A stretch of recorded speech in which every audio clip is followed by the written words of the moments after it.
It's Monday and we're live. It must be Dads because nobody else does this shit before Raw. Anyway, welcome to Dads, not always on wrestling, here on both the Jeff Meacham Network and the Constantine Studios. If I'm over here, that'd probably make me Jeff Meacham just by sheer default. To my left on screen and to my right, because I can't point with my right, the Renegade, JJ Williams. Man, it is weird being live. We haven't done this show live in a hot minute. I'm glad their schedules kind of, I guess, fell up on themselves to let us do this today. I'm looking forward to this, man. It's going to be an interesting discussion today with what we have on tap. Yeah, completely agree. It's summertime, a lot less restrictions. True. I know we were moving to Fridays, and we had even kind of pitched the idea of doing live on Fridays, but you tend to work a lot on Fridays, so there goes that. Yeah. But we ended up moving today because of the insanity of Memorial Day weekend, and Accurate. we just did not have the time to get in studio, record, allow me time to edit, upload, all that stuff that's necessary for the Friday show. So we just decided, you know what? Let's do it live on Monday this week. And you know what? I'm almost of mind that we should just move it back to Mondays over the summertime so we can be live. I'm okay with that. Once we go back to regular scheduled programming, if you will, then we'll go back to doing it canned and going up on Fridays.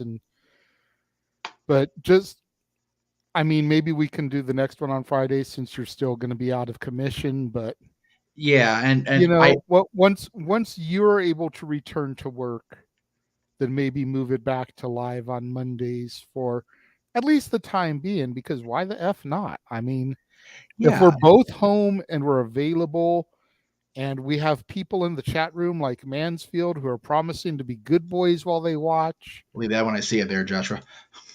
By all means, Josh, we don't mind super chats. Yeah. We don't mind people suggesting topics as long as there's, something behind it. But this is Dads. We do have a scheduled topic we are going to discuss, and that topic is the top 10 must-see moments from the Monday Night Wars. Now, here's the thing, kids. Yeah. Just because they are the must-see moments of the Monday Night Wars does not mean those moments needed to occur on a Monday night. True. The Monday Night Wars is just a term that encompasses the live television battle between WWF and WCW. Yes. And to a lesser extent, ECW. Oh, yes. And we'll be talking about the Extreme. They are featured. Yes, they are. But it could happen on a Thunder, a SmackDown, a pay-per-view. It could have happened at a house show. It just has to be something that was aired at some point. Right. To the point where you had to see it. And if you missed it, it's worthy to go back on the Peacock app, look it up, and watch it back. Yes.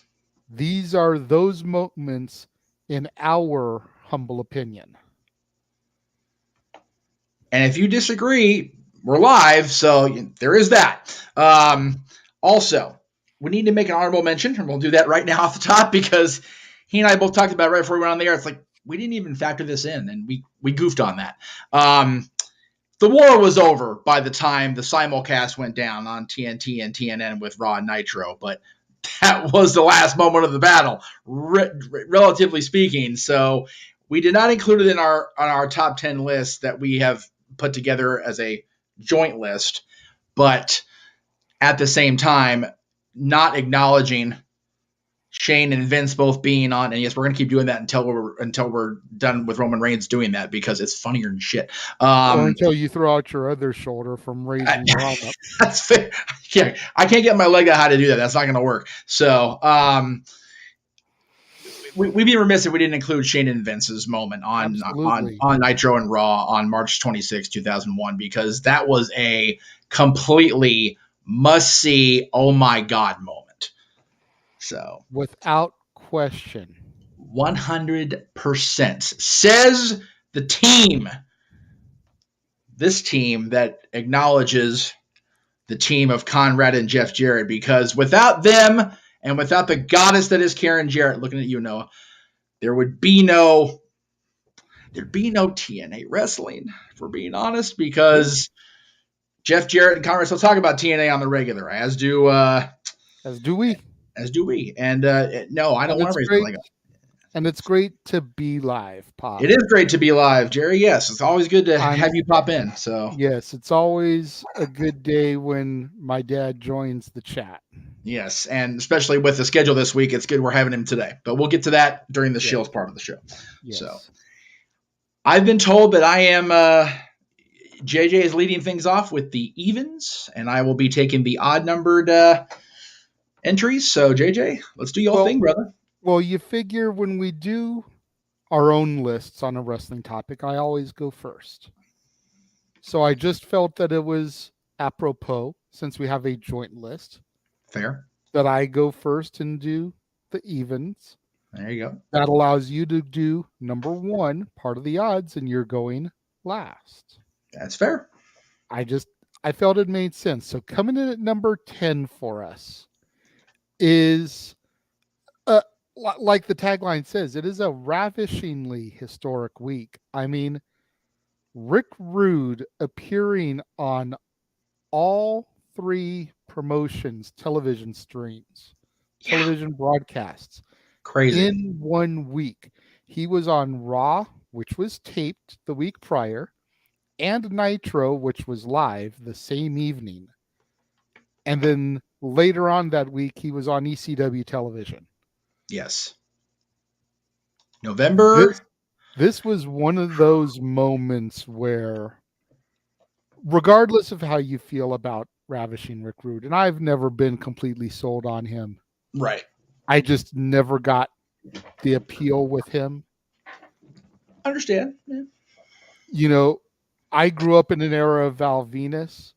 You can argue he's the originator of that style of gimmick. You know, no. But it's one of those things that I'm sure WWF at the time probably kicked themselves as far as being taped because it allowed something like that to occur. Yeah. Now, they totally broadcast. You know, people, I don't think everybody knew at the time that WWF was taping in advance. Maybe they were. I wasn't watching in 97 yet. I didn't start until 98. Yes. So I don't know how knowledgeable it was that it was a taped broadcast. Yeah, it was well known within the industry, which is why it was such an effective move that, you know, Bischoff was able to pull that off and bring Rude on to Nitro. I think he even came on before Rude's appearance on the taped Raw, which made it even more like, oh man, that's rough. So, and again, this is a week after Montreal. Yeah. So Rude, who was a longtime friend of the Harts, particularly Brett, within the WWF, and he was working on what they call a pay-to-play. You know, he was or a pay-per-view or pay-per-appearance. Excuse me. He didn't have a contract with the WWF at the time. He was acting as Shawn Michaels' insurance policy, for lack of a better term, before the actual formation of DX that really came together in October. And when Rude was there and saw what went down in Montreal, and it's well documented now, we've gone over ad nauseum on all our streams over the years. He's like, all right, deuces, I'm out of here, and showed up on Nitro, being introduced by Hulk Hogan, no less, which was ironic given the animosity between Brett and Hulk at the time. But, you know, Bischoff figured, you know, have the world champion introduce him. Why not? And out he came. And to your point of WWF kicking themselves in the butt at that point, it was they went out the next week, which was the live Raw on November 24th, and had Handsome Harvey Whippleman instead of Ravishing Rick Rude introduced DX. DX came out there, kicked poor Bruno in the butt. Oh, that was a hard replacement or something like that. It's like, damn, this is the point where WWF had not regained the momentum yet. So they had no shits to give. They were like, whatever, let's just go out there and do this. And they did. But yeah, the couple people mentioned there was that they'd forgotten ECW was part of this. Yeah, Rude was still, again, no contract working for ECW as part of the storyline with the triple threat, Shane Douglas and Bam Bam Bigelow and Chris Candido. Matter of fact, it was in November, at November to Remember, that Bam Bam Bigelow either became the world champion over Douglas or lost it back to Shane. So all in this same time period, Rick Rude's involved in the major factions of each company, DX, the NWO, and the Triple Threat. So say what you will about Rude. I know you came in at a time where he wasn't like the most over, broadcast personality, but he made a significant impact on the Monday Night Wars in that he was part of this. So crazy. Yes. Speaking of ECW, we move now. By the way, ECW was not part of the war. They're in the first 3 entries of the list, for the record. So if you think they weren't part of this, you're incorrect. Hey, Paul Heyman says it himself on the rise and fall of ECW. ECW was the first casualty of the Monday Night War. They absolutely were. Cherry picking talent left and right, primarily from WCW. Let's not try to sugarcoat too much the fact that Vince was kind of helping them later on, but. Yeah, both companies picked off a lot of solid talent from ECW. And then you figure their rocky at best TNN deal. Yeah, right. Which ended as TNN was actively trying to sign WWF to the channel publicly while still carrying ECW. Just awful business. Yeah, they were the first casualty. So people really forget, unless they have watched the rise and fall, like some people go to church on a Sunday. They forget about how ECW was the first casualty of the war. So yeah. And with that, as they were getting ready to present their first pay-per-view in what ultimately became April 1997, of course, barely legal, Monday Night Raw saw things get taken to the extreme in New York City, no less, at the infamous Manhattan Center. Yes, this is a shot of Paul in the ring right after he had jumped the rail with the Eliminators and given some poor schlub to elimination. Paul looked right at Jerry Lawler and said, "Your challenge has been accepted. ECW's in the house." And they were, man. It was, again, before you started watching officially as a fan, but it's been replayed so many times over the years. The Eliminators taking out that poor ring crew schmuck, Sabu doing the dive off the Raw sign onto Team Taz. Okay. Calling it a dive. Okay, yeah, he fell. Credit. He fell. He straight fell off the R because he couldn't get his freaking. He fell. Try to give Taz Sabu a little. That's one thing we can't blame Vince Russo for, bro. He had nothing to do with that, bro. No, absolutely no involvement of Vince Russo on that we know of. I mean, he was with the WWE. He was writing for them at the time. I just don't know how long into it he was actually writing creative. But yeah, I mean, Sabu fell off of that Raw letter the way that freaking Hawk fell off the Titantron. Yeah, it's fair. But considering this, Raw was still only an hour show at this point. It hadn't moved to 2 hours yet. It wasn't 2 hours until shortly before WrestleMania. The Raw is War era began at that point. So figure in an hour of television, they had ECW completely take over the show essentially. And it was a live Raw. So they gave ECW talent, including Paul Heyman, a live mic. Talk about a risky venture. WWF realized they had to do whatever they had to do to get momentum back. And while this didn't turn the tide necessarily. It did get eyes on both products. Definitely Paul's more so, ECW's, because they had the pay-per-view coming up. But the fact that Vince McMahon and everybody involved in the WWF was allowing them to, have that exposure, have that time on Raw was monumental. And I noticed I'm having to force myself say the F. I've been so conditioned to say WWE in the last 20 years. I'm having trouble getting the F back out of my throat again after all these years. This was sheer great business sense by Vince McMahon. And it was the last time that he would go out of his way to help the competition. Yes. Even if he did not view them as such. Yep.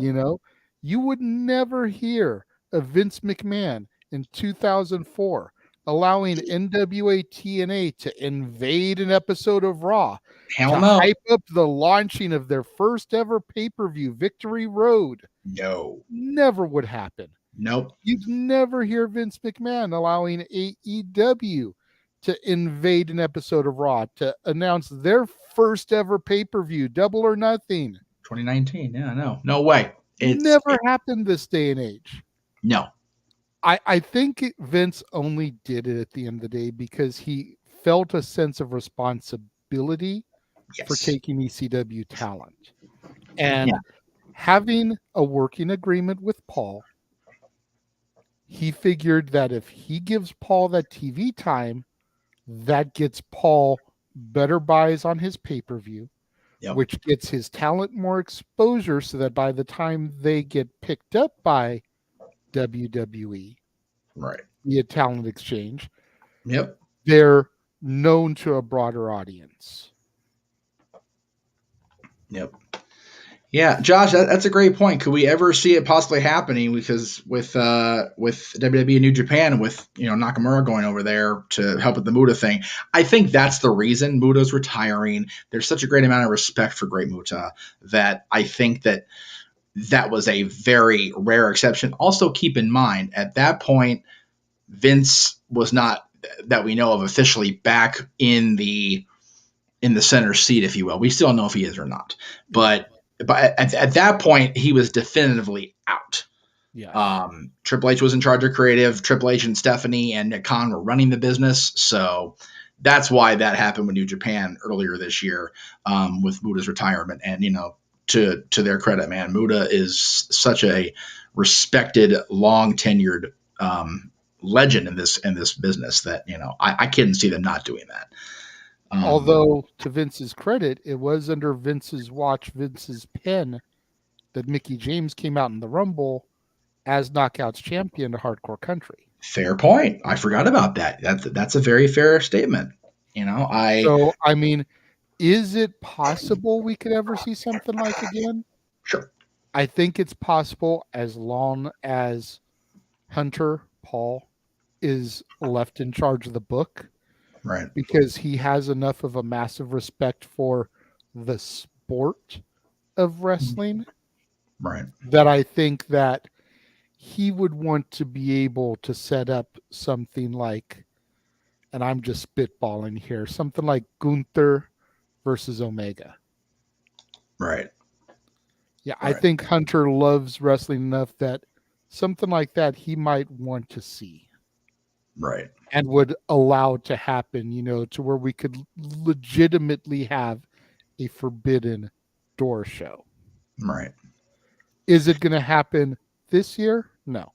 Is it going to happen next year? Probably not. Probably not. 5 years from now, if AEW is still going strong, if Impact hasn't folded yet, like everyone thought it would every year for the last 20 years, yeah, maybe in the next 5 years, it's something we could legitimately see. Yep. And because I think, as sad as it is to say, I think the logistical thing is when Vince passes. Yeah. I mean, Punk, made almost a haha about it during his legendary server shutting down promo, but he's right. Vince's actual exit from existence, not from the company, is going to have to be the kind of drastic measures to get something like this to go down. It's not a happy subject. It's not even a fun thing to say, but it is what it is, folks. And the people in the chat room that rejoice about us speaking about something like that, you can leave the channel right now. Really? You don't need your viewership if you're going to rejoice over the thought of something like that. Yeah. Now, what we can rejoice over is number 8. Yes. And Something this that was one that I really had to sell to Jeff to be this high. He did. But when you have a WCW contracted wrestler, Mike Awesome, versus a WWF contracted wrestler, Taz, fighting each other live at an ECW event for the ECW championship, that Taz won. The WWF contracted guy beat the WCW contracted guy, which no real surprise there considering Paul and Vince were in cahoots with each other. Right. Taz then brings the the championship onto WWF TV. Say what you will about the match that went down. Yes. It was still a must-see moment. Yep. Regardless of the squash that it was. Yeah, WWF champion versus ECW champion. I mean, on SmackDown. Yeah. This was must-see right here. Absolutely. Yeah, ECW on TNN opened that week with the footage that had been shot literally the night before. They worked through the night, from what I understand, into that TNN broadcast because, TNN was never a live show for them. But the folks at the ECW studio, the one in front of the laundry room, worked their asses off to get that inserted into the beginning of the TNN broadcast because it happened the night before in Indianapolis. So on the April 14th or whatever it was episode of ECW on TNN, they opened with Joey Styles talking about breaking news. This is what went down. Mike Awesome hops the rail because he wasn't contracted to the company at that point because he had showed up on Nitro on the 10th during the infamous WCW reboot that we've all lampooned or talked about lampooning over the years. And out walks Taz to his WWF music, escorted by aisle security, of course, down the aisle because everybody was just like, what is... And then he beats Awesome. And Awesome and Judge Jeff Jones roll out the same way they came in, through the rail like thieves in the night. And Taz stands in the ring with Tommy Dreamer holding his arm up as the ECW champion. It was just a what the hell moment in professional wrestling, in sports entertainment, whatever you want to call it. And again, it's one of those, it didn't turn the tide of the war because at that point, the WWF was already well whooping that ass over WCW. And WCW, and ECW was already on life support. It was. It really was. It was a matter of when the family was going to give the permission to pull the plug. Yeah. It was... Vince made not really a point, but he kind of made an observation, Taz and the Dudleys both leaving around the same time, toward the end of 99, really was a death knell for the ECW. And then Rob, still under contract, but got hurt relatively early in the year, and then not coming back until the summer. And then they had the contract dispute with Paul and Rob, or not contract, but the money dispute between Rob and Paul, that Rob didn't come back until the last pay-per-view, the last match. He wasn't even advertised for Guilty as Charged. He was just there and fought Jerry Lynn. Those three people, Rob Van Dam being in and out, and the Taz and the Dudleys both gone, was devastating. Yeah. And stuff like this makes you go, man, if only... Josh made the comment earlier about Paul being a great creative and not a business person. Again, you have somebody to run that business side of things, much like with the Crockett's. Be a whole different situation we'd be having today on this show. Absolutely. And I love Josh's comment about how he figured this would be on the list, but probably at 5, 4, or 3. He's surprised that it's as low as it is. Yeah, JJ did bring this up relatively early in the production meeting, but I also knew that if we were going to lean toward the direction of, lasting impact on the war itself, that it would be on there, but it wouldn't be as high as some of the other ones because of, again, lasting impact, memory that everybody retains. Yes, the ECW fans, the diehards, remember that moment, and it will forever live in infamy, or however you want to phrase it. But it didn't impact the actual battle between the two companies, other than seeing the title on WFW, which was, again, extraordinary, and the fact that Mike Awesome was gone from ECW as a result of showing up on that Nitro unannounced. So, lasting impact, just maybe too late in the war, I guess, is what I was going for. Okay, this one's emotional for me, number 7. Again, always been a Hogan guy, throwing up the two sweets more often than I was anything else in wrestling. But you can't not remember this moment here at number 7, and just, I'll pull a James talking about this guy with a tear in my eye. And I think I clicked the wrong one. I did. I moved it by mistake. Damn it. There it is. So much of that big intro. September 1998, after being gone since roughly April, the Horsemen ride again. Ric Flair walks out on Nitro, delivers this just about as shit as you can get on TNT without getting legitimate fines or suspensions levied against you, because he was uncuffed and laid into Bischoff, laid into the direction of the company, and just lambasted everybody for putting Arn out to pasture the way they did, and just Bischoff being Bischoff in general. And I thought there was so much passion in that speech and in that moment, and it was really funny. Schiavone, when he called it, when Flair walked out, I'm going to do something, not thinking about it. We all remember where we were when Mark McGuire hit number 62 or whatever it was. Well, September 13th, 1998, or September 14th, 1998, 10-something p.m., mark it down, he is back. And Flair, did that big turn and the woo, and it was just, goddamn, I'm getting legit chills. Fucking hell, remembering this. It was such a cool moment. And then, Arn. Fire me. I'm already fired. Exactly. He came in there very reverent, very, just, talking about Arn, talking about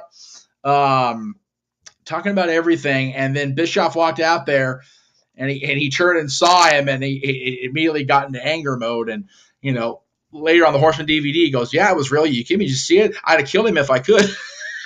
Like, damn, Nate, I guess. But, he's not wrong, and he's not exaggerating. He was so just angry, rightfully so, at the way the company had done him dirty all those months. You figure he was so upset that right after he was the litigation started, the WWF was in Greensboro for Unforgiven 98. And there was legitimate discussion of having Rick and Reed Flair sit in the front row, and JR talking about a great, wrestling champion is here with us at ringside.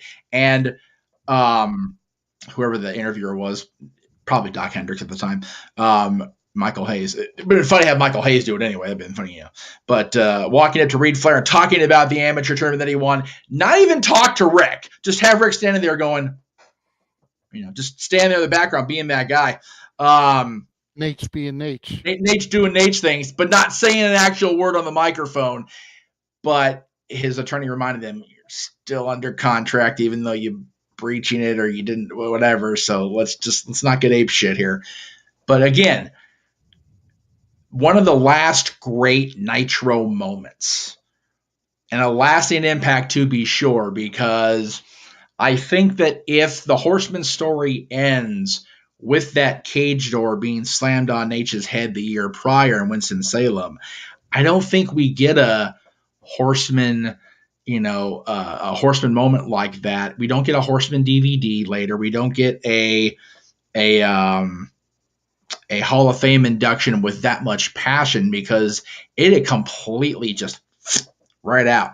Granted, this incarnation of the Horseman with Dean Malenko included, Mongo by the spring, went off to a strip club somewhere, and we never saw him again, according to Arn Anderson. Flair got control of the company and storylines and went a little, CEO crazy.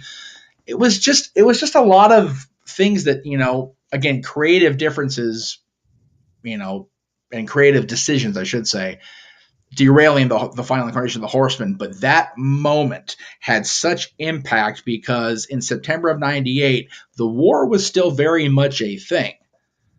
And it got Nitro a major boost in the rating and a major pop.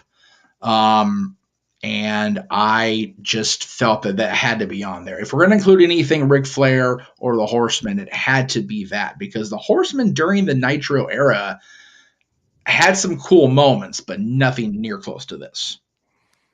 Yeah, I mean, you talk about the lasting impression of that Horseman.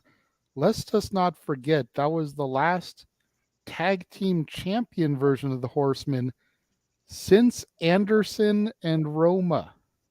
Oh, I had forgotten that till now. Damn. Think about that. No other incarnation of the Horseman had tag gold from Anderson and Roma until Benoit and Malenko. And you figure the members of that group after the Roma group broke up, Benoit, Mongo, Pillman, Malenko, Jarrett.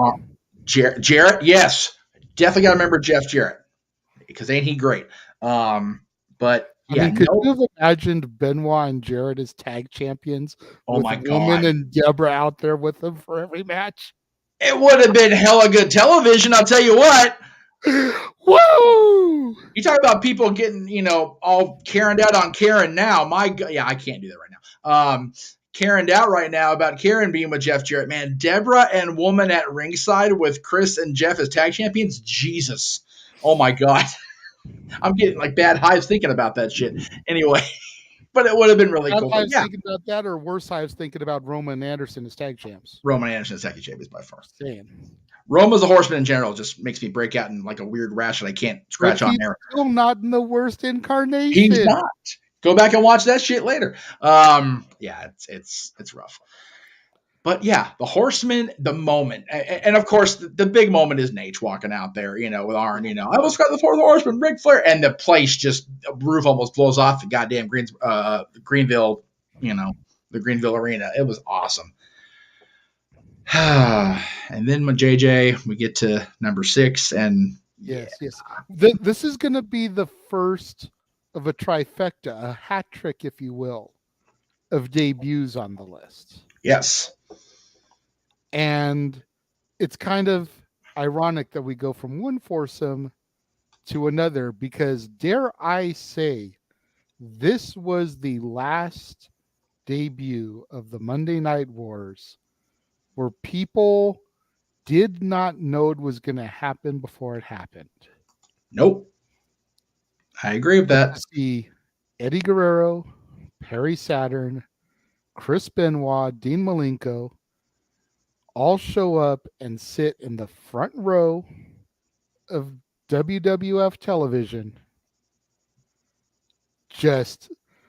I legitimately remember getting a phone call from Bruce. Oh, yeah. Asking if I was watching.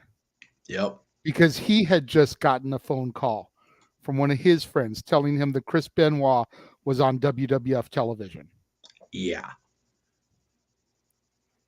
Yeah. And you figure 2 of those 4 went on to become world champion for the company. Yep. One of them, light heavyweight champion, long-time road agent for the company. Yep. The other one fell in love with a mop. You're welcome. I mean, just saying, but. And then he went Mystic for years. Love Perry. But yeah. I mean, he didn't have the lasting impact that the others did, right. Unfortunately. No. Yeah. But I mean, yeah, just you think about that. I still can't believe that moment ever occurred. Like, I sit back sometimes and I close my eyes and then I open them and I look at that image and it's like, how the hell did that happen? Chris Benoit was the reigning WCW champion. Yeah. Reigning. Yeah. Granted, they had quote unquote filled the vacancy, but he was never defeated. Like he walked out and here you can have this on my way out of here. Okay, bye. They only gave the belt to keep him around. This image, I tell you, this image is everything you need to know about WCW's refusal to go against the grain, if you will. Because what was Nash's famous descriptive phrase? Vanilla midgets. Vanilla midgets. Yeah. Granted, at that point in their respective careers, we had not seen the charismatic, the humor, the entertainment side of these wrestlers. Mm-hmm. But all it took was, I'll say within the year, all four of them managed to have that switch be flicked. I would argue that as far as Perry, because keep in mind, the year prior in WCW, he had that match with Raven that he lost and had to wear a dress. Raven was, it was Jericho. Jericho. Sorry, I'm like, wait a minute. Yeah, it was Jericho. But Jericho. Okay. Yeah, but yeah, no, you're right. It was just and again, that was entertaining, yes. And we saw the humor and the entertainment side of Saturn. Right. But figure everybody, for the most part, yeah, absolutely, they had been held down. Yeah. Maybe Eddie to a lesser extent with the LWO. We were kind of getting a little bit of the entertainment side of him, but not near as much as got unlocked when he started running with Mommy. Yeah. Which Josh points out, and now one of those has his son running around with Mommy, just like he did with China. Poppy would be proud of old Dom Dom. Weave it in storyline and reality there, Josh, but we'll take it, brother. That's great. Yeah, we'd seen Eddie, be a mild entertaining heel and, getting Chavo to cheat. And the LWO, I think, would have gone a lot farther had Eddie not been in the accident and had they actually been allowed to, go farther. But God, Benoit he's a wrestler. Malenko he's a wrestler. Malenko wasn't allowed to be entertaining until Chris Jericho literally dragged it out of him, kicking and screaming in 1998. And even then, he settled the feud. That was it. We didn't get a whole bunch of stuff. They turned, and again, it's a stupid character. It's a dumb storyline. They turned Dean Malenko into James Bond in WWF. Yeah. Had him walking out with. Dean Malenko is the one out of the four of them that did not need to be a gimmick. No. Just let him be the Iceman, the shooter, the man of 1,000 holds. Yep. Perry, if they could have had John Cronus with them to redo the Eliminators, right, that would have been awesome. Yep. Perry, hell of a worker, just didn't have the it factor that the other three did in ring. Right. No, that's fair. Eddie, oh my God. Oh. And Benoit was able to find the right hybrid, the right balance between the entertainment of Eddie and the worker of Dean. Yeah. To make himself stay relevant in the WWE landscape. Yep. Yeah. Funny enough, on Malenko, do you know who one of the women he walked out with at one point was when they were here in California? Crazy Kiara Dillon, Monique. All right. So just a little Easter egg there. If you guys know who Crazy Kiara Dillon is, good friend of the channel, good friend of ours. So look for her during one of those infamous James Bond Dean Malenko walkouts. There we go. So that is the first half of the list. Yes. Before we get to the second half of the list, we're going to pause, quick commercial break, just to show you all of the watch-alongs that are coming up, beginning with Against All Odds, all the way through WrestleMania 40, that have been announced so far. Yeah. On the Jeff Meacham Network Multiverse Media.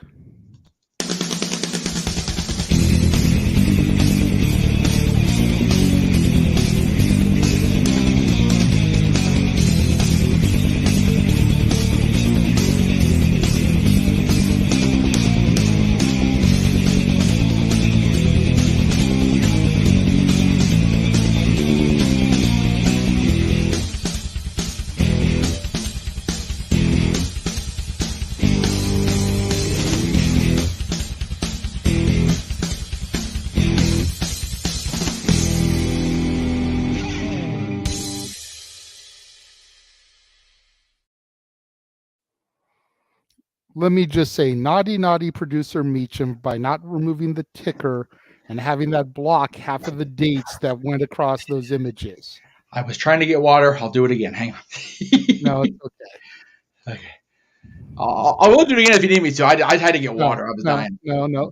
I think everyone knows when those events are happening. I just had to give you crap, boss man. Had to give me some shit today. That's okay. I understand. That's okay. Commercial time. Jeez. Let's see. Josh is apologizing. It must be a spoiler. Anyway. Well, no, because he's only Surrey. He's not sorry. Oh, he's Surrey. Okay. Well. Yeah.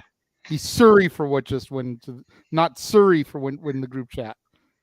He must be sorry because he's not Surrey. Yeah, he must be sorry because he's not Surrey. So it must be something to do with Siri for Apple products or something. Anyway, we're just gonna give Josh all the shit now. So that's fine. That's right. We always as we should.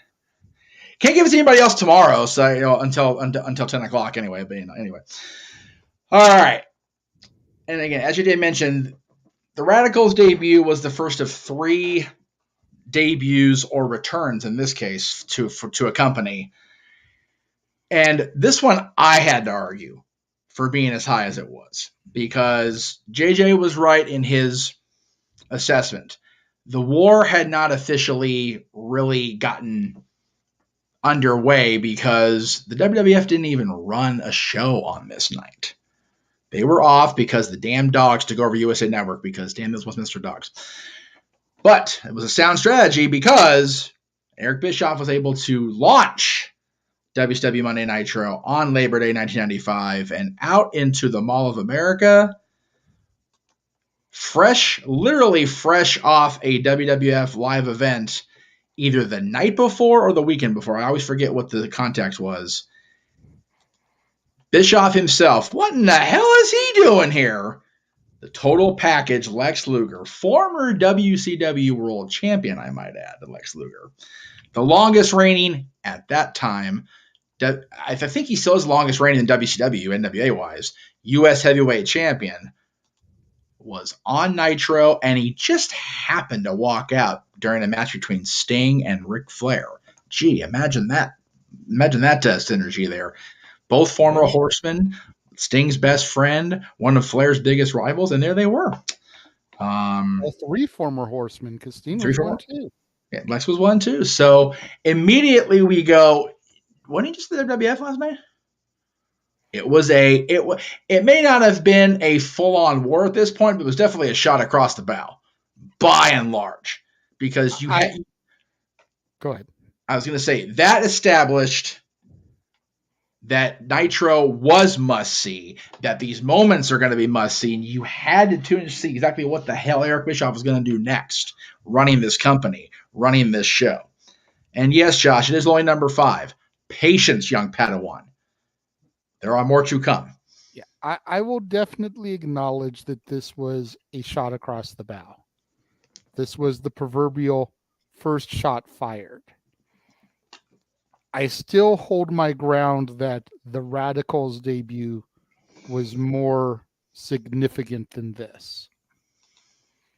If for no other reason, but for the fact that Benoit was still technically the WCW champion.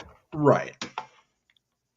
Lex Luger, aside from, did he even win tag gold with Bulldog? No. So he never was even a champion in the WWF. No, all that hype they gave him. He was a Hulk Hogan jabroni. Yep. And shit, Paul Roma coming to WCW was more monumental than fucking Lex Luger.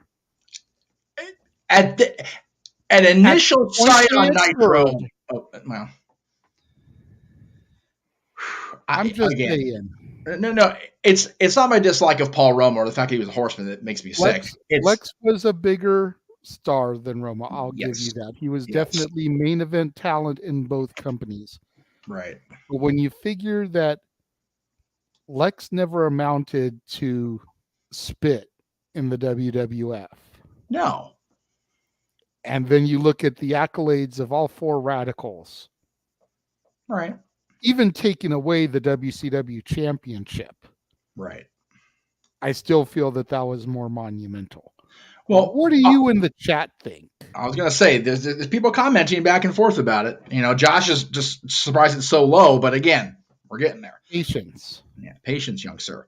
Because we've got one more debut in succession to talk about, and then we've got a collective forming coming later. Yes. That includes some debuts. So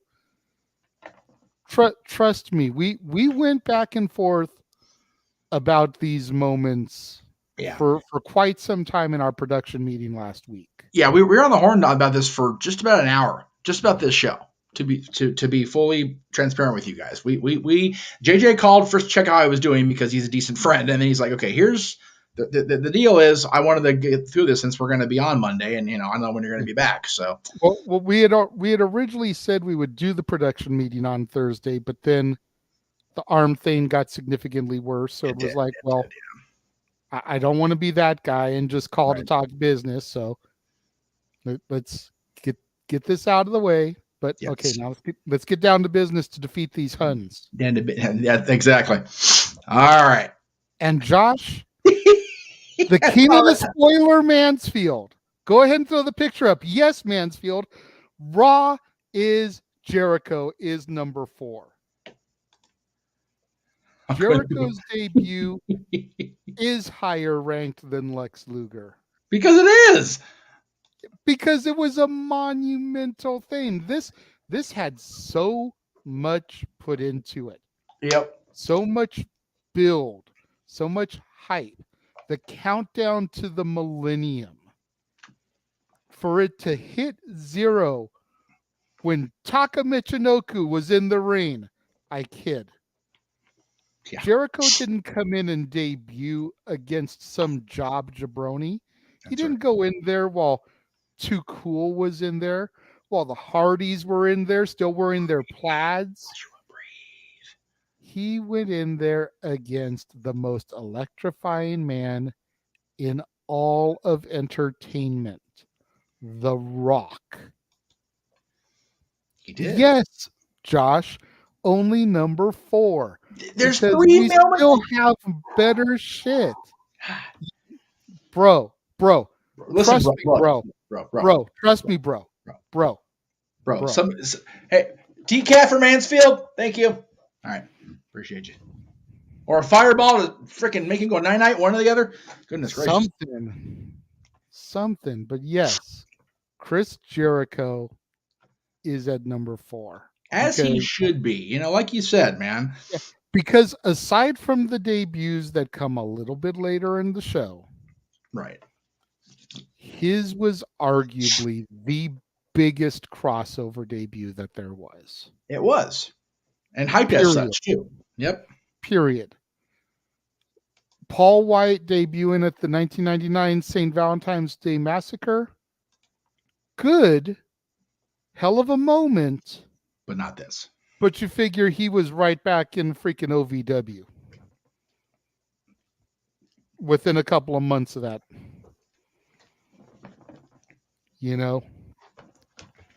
Jericho's debut. Again, the fact that they put him in there with The Rock showed all the faith that they have. And then to further solidify the awesomeness of Jericho's debut, who was the first ever undisputed champion once the war ended, defeating Stone Cold Steve Austin and The Rock in the same night. Yeah. I'm sure it's by sheer coincidence, but the fact that Jerry hasn't commented again since the opening until right now shows you how monumental the Jericho moment was. Right? I'm sure Jerry's been watching all along. I'm just needling Josh a little bit, Jerry. Don't mind me. Yeah. It's all good. That was just a monumental moment. And everybody remembers that. And I was going to get a graphic to show the other side of the war, if you will. It wasn't as big for everybody. It was big for me because on the same night on Nitro, Hulkamania returned after being gone for over 3 years. Hogan had turned heel, of course, but the red and yellow walked out on Nitro as part of a 6-man tag. So him, Sting, and Goldberg against Nash, Sid, and Rick Steiner, I want to say. I could be wrong there. But it was such a cool moment for me as a fan to see Hulk Hogan come back.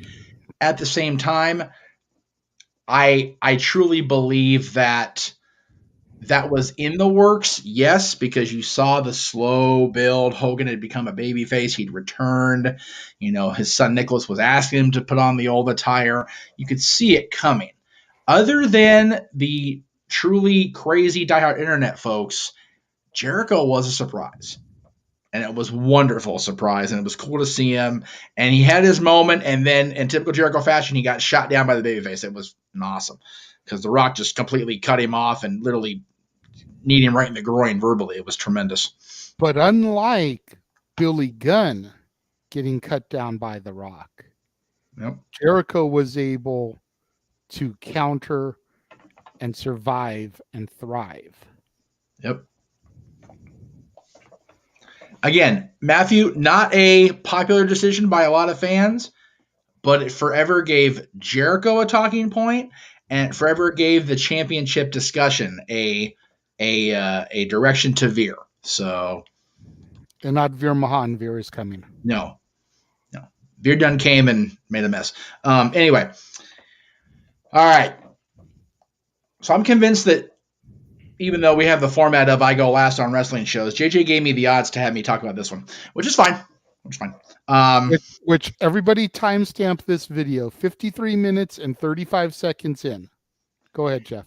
Number 3 is the ascent and the end of the streak of, let me get my Bobby Heenan voice. The man! That sounded squeaky. God, it was awful. My Bobby voice isn't what it used to be. Yes, I, Jeff Meacham, being of sound mind and mostly sound body, acknowledge that Goldberg's 1998 was a monumental period of the Monday Night War. Oh, that was rough. Okay. Now, full disclosure, if you saw my social media last night, I did apologize to Bill for being an outright asshat the better part of the last 20 years. And as I told JJ earlier, the reasoning behind my being an asshat is completely invalid, and it always has been, really. So, but I digress.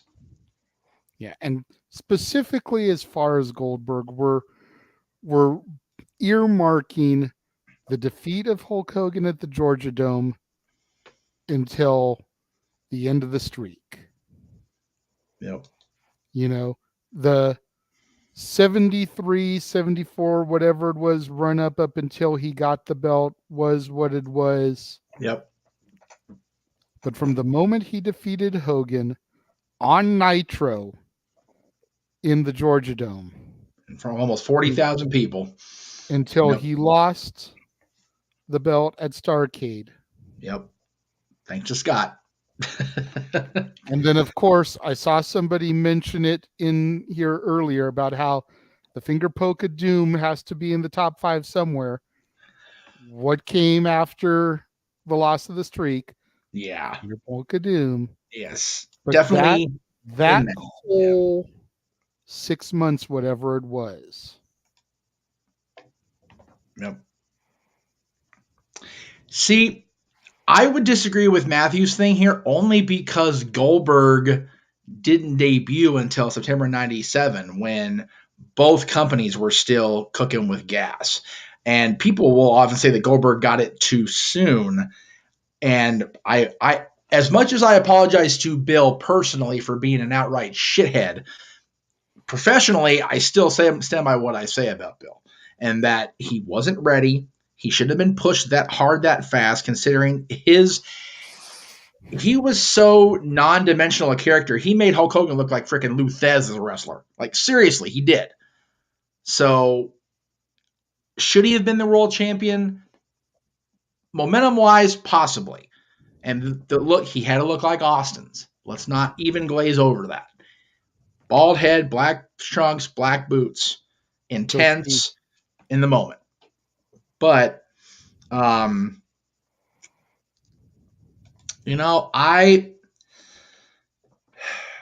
Josh, we're on that topic, but I do want to say it. I hope that's wrong. It has to be Cody. Like, it has to be at this point now, as far as him winning the championship. So, or losing the championship. Anyway, I cut you off as you were getting ready to speak. I apologize. I have to try to remember what I was going to say now.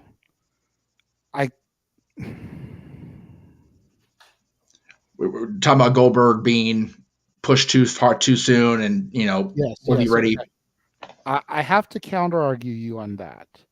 Okay. Because I feel like Bischoff did what we have accused Tony Khan of not being able to do, and that's read the crowd and pull the trigger.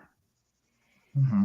Whether we personally feel Goldberg was ready or not, or too green or not, the fans were behind him. It's true. And they pulled the trigger at the right moment. They didn't miss the boat like they did with the Acclaimed tag team run. It's true. It's true. Okay, that's fair. And as you could kind of say, as the luster was starting to die, they figured a way out of it. Right. By using the cattle prod. Great point by Matthew there. Yeah, that's. I mean, the NWO already was what it was. Yep. And we've talked ad nauseum about what should have happened from January through June of 99 yep. had everyone stayed healthy. Yep. To get him back to that point. Exactly. They did the right thing. It was all right place, right time. And they pulled the meat off the stove at the perfect temperature before it got too overcooked, and right after, perfect. It was good timing. Yeah, and I know it's hard for you to give that credit to Billy Boy because of your feelings professionally these last 20 years. Right. But WCW was never going to have a better star at that moment than they did right then and there. Yep. The closest you could argue me is Page. Yeah, and Dallas wasn't that guy. He just wasn't. No, and Booker wasn't ready yet. No, it's true. Yeah, and to be 100% clear, I still think Booker's ascension to the main event, had they not been so desperate to get rid of Hogan in 2000, I don't think it would have happened. This is no disservice to Booker T whatsoever. An amazing wrestler, deserving of being a multi-time world champion. Commentary, but I don't think that WCW would have done that. I'm not saying Booker wouldn't have got there eventually. I just don't think it would have happened in that moment had they not been so desperate to get Hogan the hell out of there. Specifically Russo, obviously. But, Goldberg, again. Goldberg, it was in the chat. Right time, right place when Hogan needed to not be the world champion. We needed to get the title away from the NWO, period. Either faction. Goldberg was the guy, and I agree. And I've said it, and you've co-signed with me for years now. Had the NWO Elite stayed healthy, you have a program ready-made where you get Bill back to the championship at Bash at the Beach, a year after he won it the first time. Granted, he won on Nitro, but, same time frame. You get Goldberg and Hogan in the middle of the ring at Bash at the Beach, the anniversary of the NWO's, formation. You get the hottest babyface in the company having run through everybody Hogan threw in front of him again. You have a moment there, and I think this is not Bill's fault, nor is it, WCW's necessarily, because they were a lot. Well, it is only because they leaned so heavy on the NWO the last year of its existence between 98 and 99. Mm-hmm. Had that not happened, Bill would have been a made man again. So I definitely acknowledge and I concede that it was the right place at the right time with the right talent. I just feel that because he got there so fast and was given so much that it almost felt like he felt he was invincible. And by the same token, people that went up against him that got hurt, it was like, oh, it's just Bill being Bill. It's like, ask Bret Hart about Bill being Bill. Ask Chris Jericho in a backstage thing and not getting, pushed on air against Bill about Bill being Bill. So yes, right place, right time, right talent, but lasting implications, both positive and negative for both companies, unfortunately. Yep. So let me. And that brings us to number 2. Yes. And it literally was the moment that the war tipped from one side to the next. The end of the 83-week run for Monday Nitro, as they teased Austin versus McMahon all night long. Yeah. Yep. What's so crazy about this, Jay? The match didn't even happen. No. To my knowledge, they did not get in the ring together until Rumble 99. Correct. In official match capacity, that is correct. And then, of course, the Valentine's Day Massacre the following month. Yep.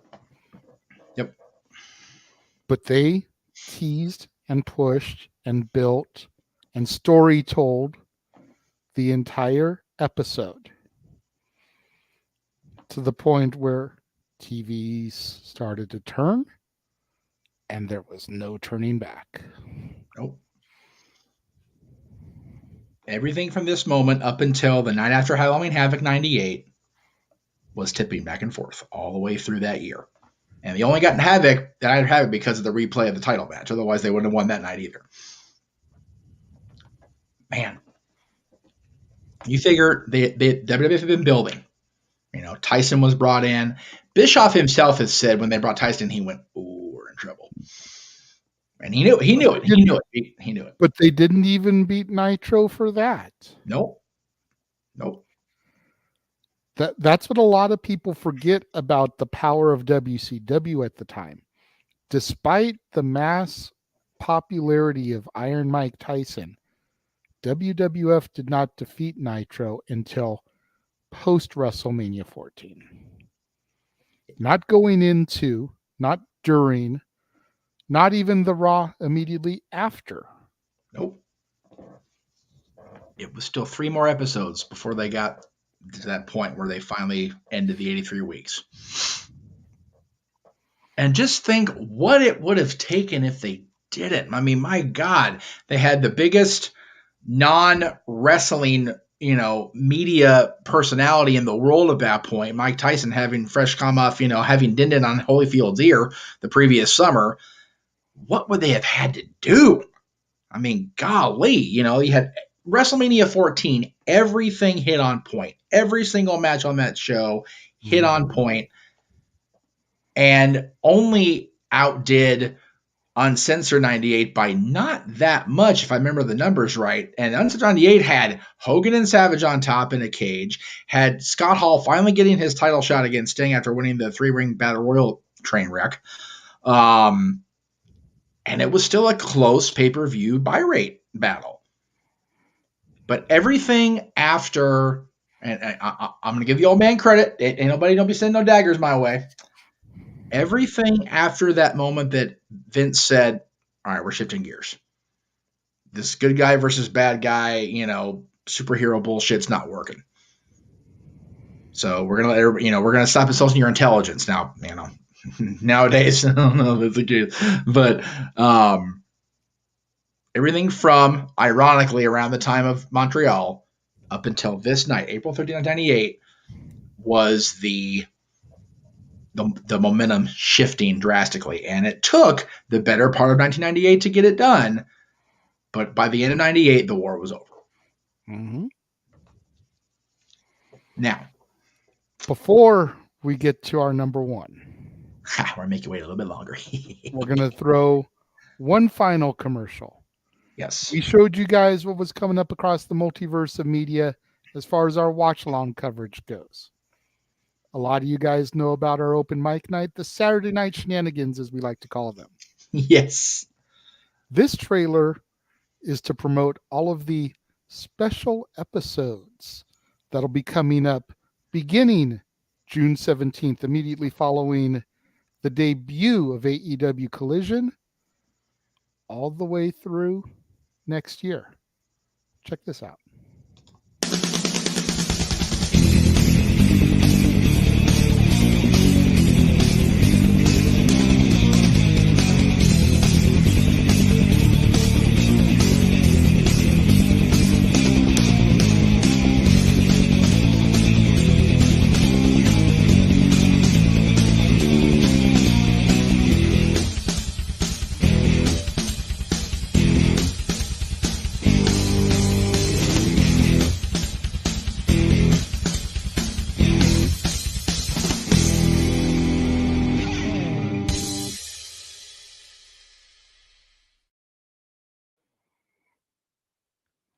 So there you have it. That is everything that is going to be coming up for the open mic night specials throughout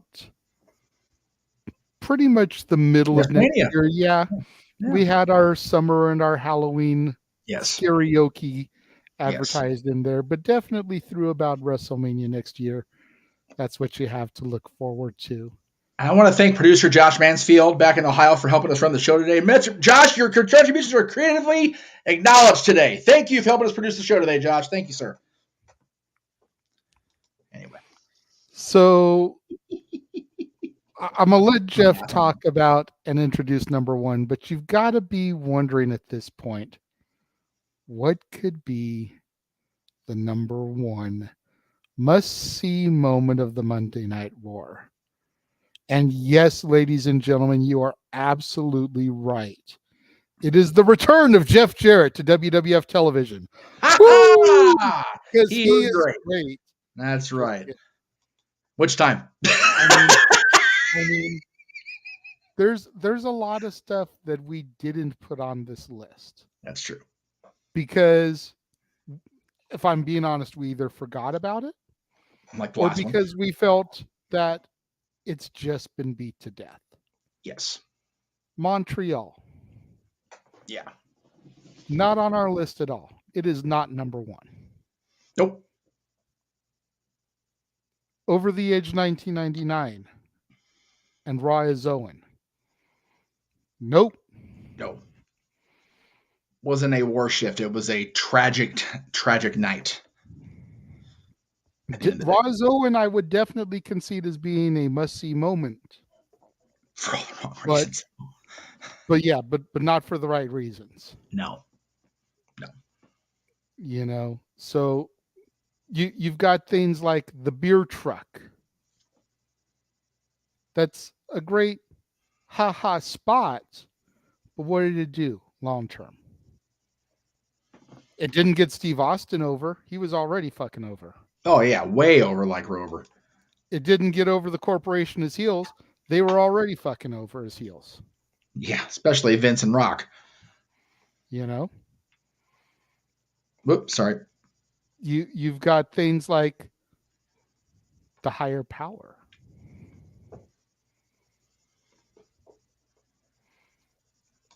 But none of those are it. Yeah. Jeff Meacham. That's me. What is the number one must-see moment of the Monday Night Wars? Well, I will grant that we've kind of had it here hiding in the out in the open all day. But if you looked at my wardrobe for today, yes, we did combine moments. But all those moments were the genesis of the New World Order, the NWO. These moments, Scott Hall walking down that aisle in the middle of the Macon Coliseum, declaring war in his Razor Ramon accent because, gee, that wouldn't get litigation or anything. Because you know who I am. That's right. But you don't know why I'm here. 2 weeks later, Kevin Nash shows up and gets in Bischoff's face with the crowd chanting Diesel audibly behind him. And then Bash at the Beach, Daytona, And Mean Gene skewed up face looking like he just swallowed a bitter something or other there in that picture. God, that was a horrible screen capture on my part. My bad. Hulk Hogan doing the unthinkable, turning heel, becoming a bad man after all these years of telling us to train our prayers and take our vitamins and believing in ourselves. Brother, just for me is with, granted, Lex Luger was the first shot across the bow. Medusa throwing the title in the trash was a moment. DX driving that Jeep into, or trying to get into Nitro, driving up to Nitro, but didn't get in. Had they got in, it would be on the list, without a doubt. And we've got both Matthew and Josh bringing up Foley winning the title. Yeah. Again. Now here's my counter argument to you gentlemen as to why Foley didn't make the list. The war was already over at that point. Yeah. You know, WWF was firing on all cylinders. The Halloween Havoc had already had its moment where they re-aired the main event that got cut off because of screwy cable companies. Yep. WWF was in firm control. Right. That's the only reason why Foley didn't make at least my part of the list. I can't speak for Jeff. Yeah. Had WWF still been struggling and won that night, that would have been a different story. But they already had the war pretty much in their grasp.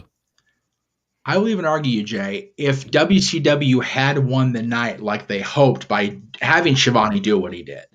Yeah. And announce the results. Had WCW, even with that finger poke of doom nonsense, won the war that night or won the battle that night, that night would be on this list without a doubt, because both of those moments, had they done what they intended to do, which was return the tide back the other way, definitely a pivot point in the war, definitely a discussion-worthy topic on this particular list. Yes. That is not to say that the NWO reunion, the finger poke of doom, and Mick Foley winning the championship on Raw were not monumental must-see moments.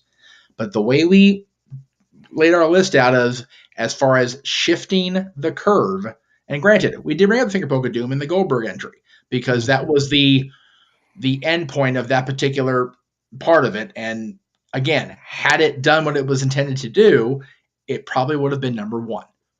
That particular night would have been number one, I think, for me and for Jay, because both nights, both shows would have had an oh my God moment, and the tide would have turned if WCW would have won the night. Yep. But because Foley winning the championship only escalated the divide between the two shows' ratings instead of making it more shallow, that's why. Yeah, and you look at the Raw ratings, and I know WWF was getting like 5 and 6s at this point, but just bear with me in this comparison because I don't have legitimate numbers in front of me. You figure at that time, we'll say WWF was getting a 4.0 and WCW was still getting like a 3.7. Yes. These aren't actual numbers, kids, so just, this is hypothetical because like I just finished saying, I don't have numbers in front of me. Right. Sorry. That divide with the Foley thing pushed it to where WWE went from getting 4s to 5s, and WCW went from getting 3.7, 3.8s to 2.3s. Yep. So the shift was monumental in the point of the war for that fact of it. Right.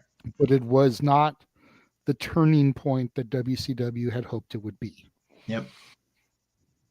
And when you think about the creative direction of that show after that, the NWO once again ruled the airwaves on Nitro and on Thunder. You figure Thunder that we got the freaking Wolfpack Elite took out every damn buddy and just we're in at least every segment or all but one or two segments of the whole show. 2 hours of Thunder, a long night. And then it just everybody got hurt. Creative kept. There's a reason Bischoff got sent home in September '99, y'all. Just saying. It wasn't just because it wasn't even all of Bischoff's fault. Yeah, that's what I'm saying. That's the funny part. Yeah, it was kind of ridiculous. And then, bro, who came in to save the day, bro? And what happened, bro? It got even worse, bro. Now I will before the Russo pundits come after my ass. Yes, in his initial 3 months that he was only given, and I grant that he wasn't given enough time, the ratings stabilized and got a little bit of a flicker on the meter, but nowhere near where they wanted to go, and that's my point. And if they had given him the opportunity to run his game plan through the end of the season, things could have been different. Yeah. Would it have been the war to settle the score, so to speak? Would it have been that monumental tide shift? No, Probably. Because at that point we knew that WCW was dead in the water because AOL Time Warner didn't want them anymore. No. They wanted to move it as quick as possible. How quickly can we get it off of our televisions? Yeah. If we're being real, Jerry, they could have had the second coming of Christ on Nitro, and it still would not have mattered. Legitimately. They could have gone from a 2.3 to a 10.0. Yep. And they still would have been dead in the water. Yeah. The parent company wouldn't have cared. That's the bottom line. And they never really did. That's the scary thing. You talk about Russo getting a playbook and a team halfway through a season. Bischoff inherited the same thing and still managed to turn this company having a profit. If WCW had the Turner AOL networks that Tony Khan has now, completely different ballgame. Yep. Completely different ballgame. Yep.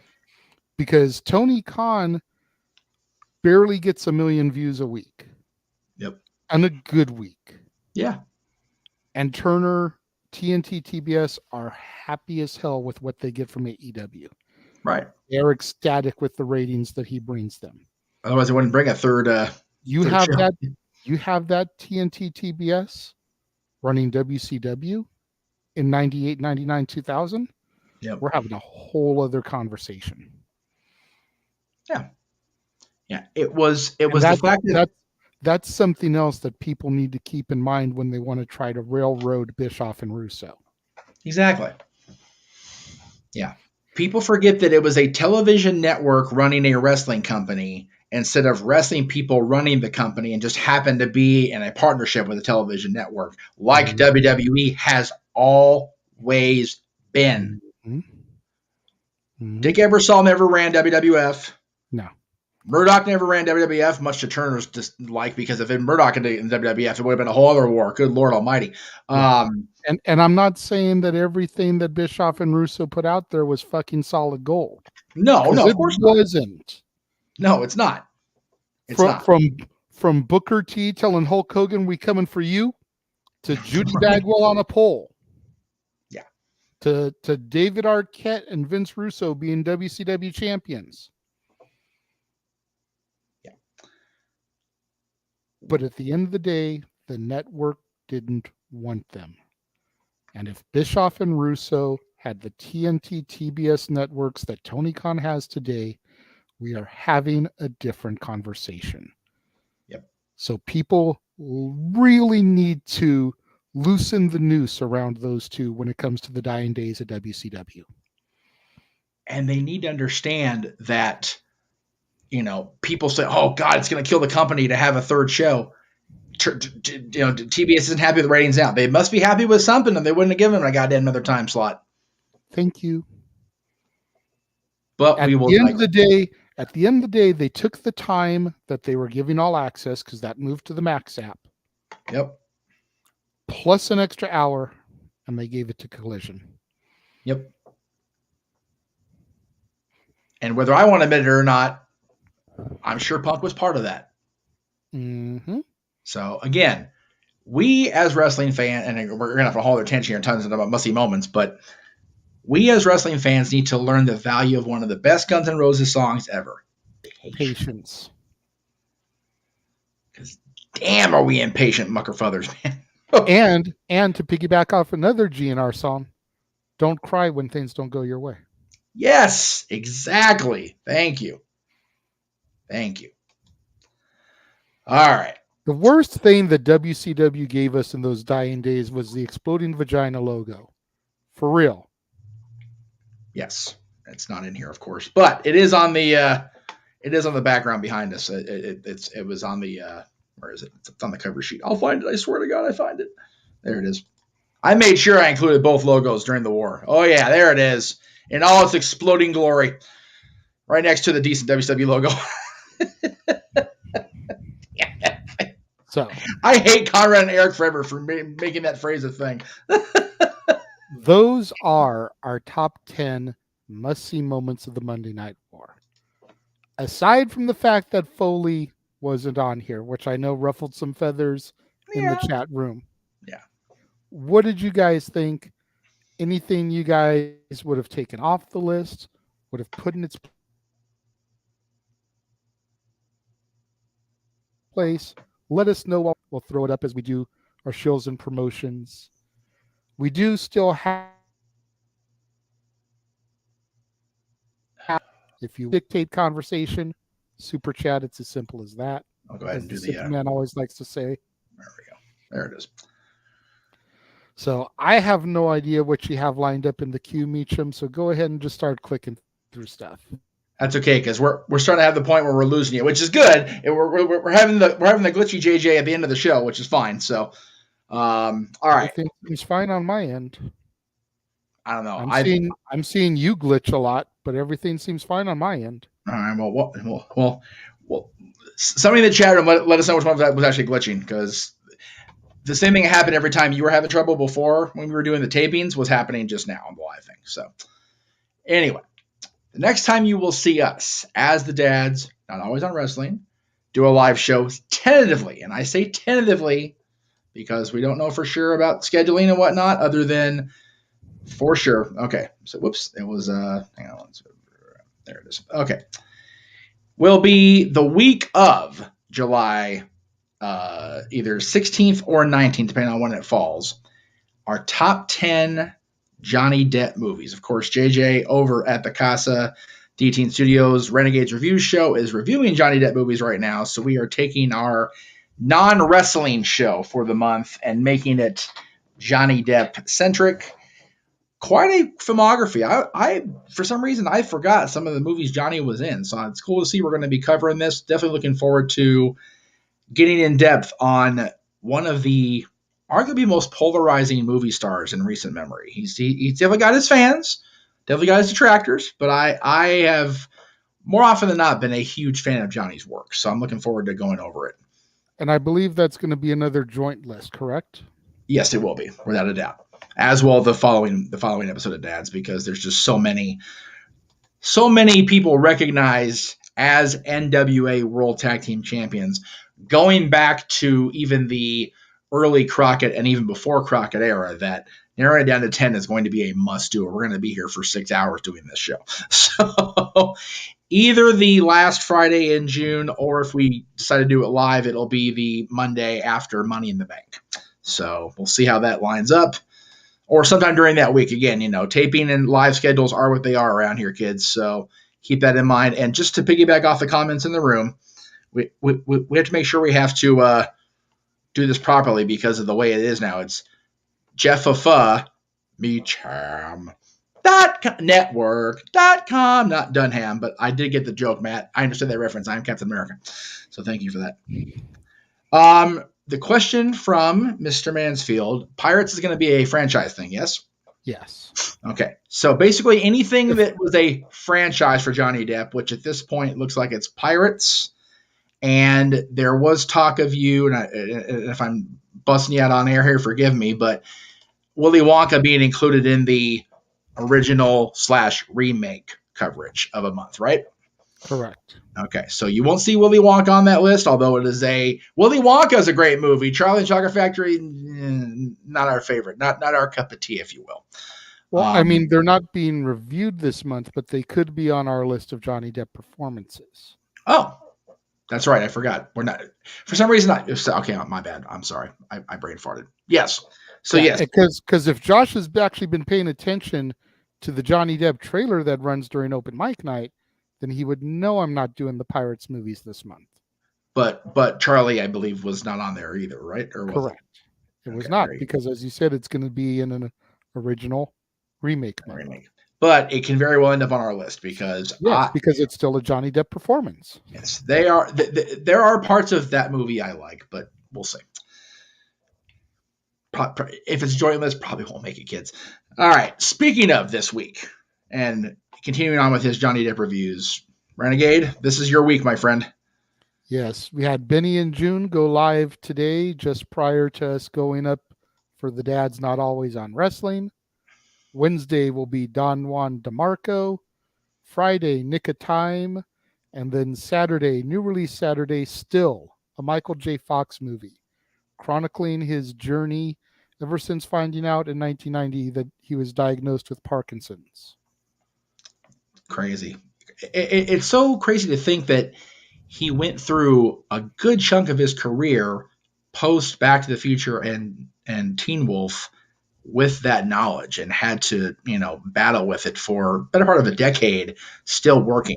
And who knows how long he actually was suffering from it during the Family Ties era. My goodness. So I'm looking forward to seeing that whenever I get a chance to take a look at it. Let's see, Throwback Thursday graphics here. So we'll go ahead and do that next. Yes, make sure you check out week 15 of Throwback Thursday going up this week, including part 2 of Jeff Meacham's sit-down interview with the whole fucking show, Rob Van Dam. There you go. Had to do the gimmick. Yes. And then before I do this one, is there a Warzone this weekend? Yes. Okay. It hasn't been filmed yet, but yes, there will be a Warzone this weekend, Sunday, 3 o'clock, as per the usual. Yes. Also this week, we will announce it here and now. There will not be an episode of Sapboy Sports Bar featuring Dory Lou tomorrow, but the show, as of now, will return next Tuesday, 7 o'clock Eastern, 4 Pacific, on the Casa, produced by the Meach, as we do. Tonight, of course, is Monday night, which means it's Monday Night Raw at the top of this hour, 5 o'clock Pacific, 8 o'clock Eastern. So after that show, head over to NoDQ.com, our longtime affiliates and partners, for Aaron's recap of Raw. Of course, his recap of Dynamite and SmackDown this week as well. Our buddy Greg Cherry, who will be officially back in the multiverse of media coming up at the beginning of July. You can check he and I out this week on the Greg Cherry Show, Wednesday, 7 o'clock Eastern, 4 Pacific. Our simple man with a spectacular voice, our play-by-play man par excellence, Noah Foster, will be here Friday at 5:15 Eastern, 5:15 p.m. Eastern. Note that time in the log with his Simply Predicting For, and I'm being called because, I can't do anything on the air. And I have to keep that on for reasons. Anyway. Oh, my God. Damn phone. Piece of shit. We're live, pal. Simply, let me try that again. Our simple man with a spectacular voice, Noah Foster, will be back this Friday at 5:15 Eastern, 2:15 Pacific, with his Simply Predicting of Against All Odds, the Impact Plus presentation, which, JJ, we just haven't been covering this week. Yes, we are. There you go. 7 o'clock Eastern, 4 Pacific will be live across the multiverse, which is like across the universe, just less Beatles. Far less Beatles, actually. And then... Although I don't know if you have that graphic loaded in, next month we will be doing the top 10 solo Beatles songs. I don't have it loaded because we were going to plug the June shows, but yes, we've even approached the boss man himself, Mr. Rift, about possibly, he's not a dad, but possibly making a cameo for the top 10 solo eras Beatles songs. That'll be our first That'll be our non-wrestling show of July. That'll be after the NWA Tag Team Champions show. I just figured take the opportunity since you made the Across the Universe reference, No, I agree with it. And had I had a full forethought and knew I was going to make that reference, I'd have done it. But again, didn't think ahead as I usually don't. Speaking of Aaron and No DQ, the No DQ review is back on Sundays, at least till Forbidden Door. Sunday night, 8 o'clock Eastern, 5 Pacific. The contest for Lizzie Valentine, our longtime buddy, is still in effect for another, I believe, the middle of this week. So head over to misshealthandfitness.com, check out Liz's link, make sure you vote for her. You can do it through Facebook, through her social media, as well as mine. Our buddies, Paradise Kitty, are back out on the road. You can check them out next at the Shoshone Bannock Casino and Hotel in Idaho, Saturday night, January 24th. Get your tickets at paradisekitty.band.com. And my lifelong friend, Nikki Stevens, is a instructor of guitar and bass for Fender Play. You can check out her link at Instagram at Nikki_Nacho_Stevens for Zoom and Skype lessons, learning how to play instruments, guitar, bass, and so much more. I think that's it for the shills. God, that was a lot. Let's see. Oh, there we go. Big G just got home in time for Monday Night Raw, at least, and sent $75 super chats. Big G, we appreciate you. We acknowledge you, sir. Let's see what we got here. And let's see what else we got here. Matthew says, I'm worried there's a report that Vince is at Raw. And Josh says, oh no, oh dear. And apparently Josh may have a surprise for Greg by Wednesday. Now I'm curious to check it out. God help me. Yes. I'm part of that show, so I might need to know this information. I think I already do, Josh. So that's okay. Jerry says, I'll be trying to check with you guys the next couple months from Bali. I forgot you're finally getting that done, Jerry. That's awesome. Congratulations. So very, very cool. Pop, remind me, what is the time difference from Bali to California? Yes. Because I know we're kind of just throwing it out there on the spot, but I'd kind of like to have Pop there for the solo Beatles songs. Yeah. And possibly for the British Invasion karaoke. Ooh. Have Pop be a person on the wheel, maybe sing some British Invasion karaoke stuff. If it's far enough ahead of time, it won't be so damn late for him on a Saturday night. It might be a Sunday morning. So what? Yeah, exactly. That's what I'm thinking. That when we're on open mic night and it's nighttime, I think it'll be morning time for him. Got it. And then James, I did get your message about the link. Make sure you guys head over to YouTube, JH95/FTW Productions, to check out everything with James Hebert. No, G, we did not run the 10 bell. That was 100% my fault. I do have the image, 100% me. I do have the image saved. I've just been trying to get this show produced. We do want to acknowledge the passing of Big G's grandfather over the weekend. A terrible thing. We will definitely have a 10 bell before Talk Wrestling tomorrow night. I figured that was going to cross the entirety of the multiverse and no DQ as well. So I want to make sure we got that out there on that show for sure. This show, it was kind of a get in this seat and get going by 3 o'clock situation. So that's 100% my fault for not doing it. I apologize, G. There will be a formal 10 bell for your grandfather tomorrow. So 12 hours. So when we're going live at 8 o'clock, it'll be 8 o'clock a.m. for him. That's all for early on a Sunday. That could really work, though. I mean, if he's an early riser like my dad, it might not be a bad thing. So interesting to see. We may have both Jerry and Aaron along for that trip. We'll see. My dad won't because his dad's going to bed. Let's be real. Anyway, I think that's it. I think we're good. Yes. And everybody's, of course, sorry for your loss, Big G. We love you. And definitely we'll get the 10 bell out for Granddad in the morning, tomorrow night. As soon as you make that 10 bell video, send it to me, Jeff. That way I can have it for open mic night. Yes. And everything else, Yeah. It occurs to me to actually plug Talk Wrestling, so I might as well go ahead and do that. That way we can see where the 10 bell is going to be at. I totally forgot to plug that. So back on our normal time slot, at least for the rest of this month until Forbidden Door anyway. Talk Wrestling, Tuesday night, 10:05 Eastern, across the multiverse, as well as NoDQ.com and the Greg Cherry brand. I understand we're going to be doing that back on the Greg Cherry brand here either this month or the beginning of July like we're doing everything else. We'll see. We'll see how things shake out tomorrow. Tomorrow's going to be bonkers. So as it do around here. my friend, please take us home because I got to get some more water. I'm dying here. Thank you, everybody, for joining us this evening, this afternoon, wherever you are. Thank you for engaging with us as we've discussed the top 10 must-see moments of the Monday Night War. For the West Coast professor, Jeff Meacham, I am the Renegade J.J. Williams, and we will see you guys next time right here on the Dads, Not Always on Wrestling, and across the entire multiverse of media. You all very much. Appreciate you guys tuning in today. Have a wonderful rest of your day. Maybe. Do this left-handed hard.